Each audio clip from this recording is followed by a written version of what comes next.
this is to enlighten you po and to give you an enlightenment and encouragement at the same time na mas importante po talaga yung maging prepared tayo sa ganito.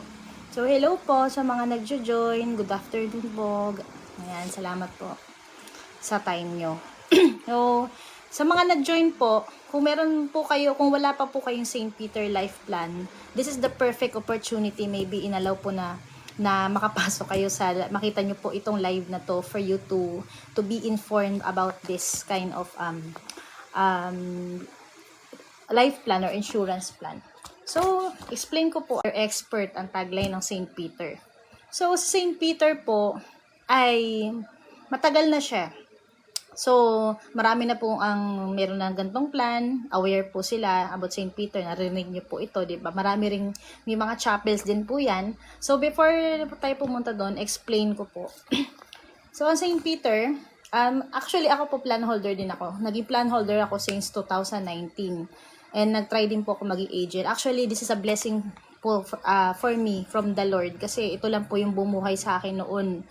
Sabihin na natin, nung una nag-hesitate din ako. Sabi ko, hala, makakabenta ba ako ng kaba? Ayoko na baka mamaya. Pag kumuha ako ng ganyan, mas mapadali buhay ko. Pero hindi, kasi hindi naman po talaga natin masasabi. And this is also parang good security din for the family na kapag meron kang gantong plan, at least kahit papano, hindi lang sa affordable lang ito. Hello po sa mga nagjo-join, thank you po.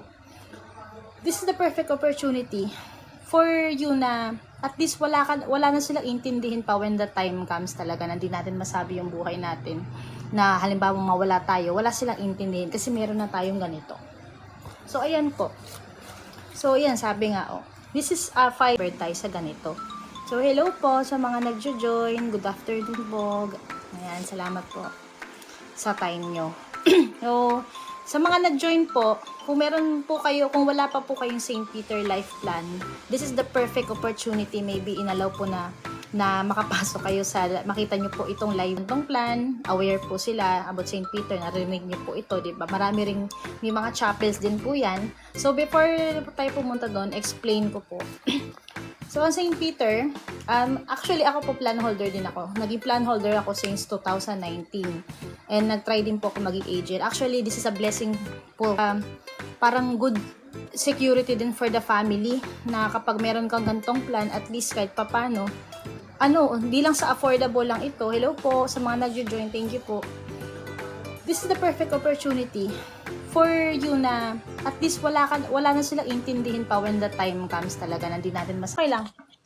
Kasi 28 ako kumuha. So, 10 years. So, lang ako nun.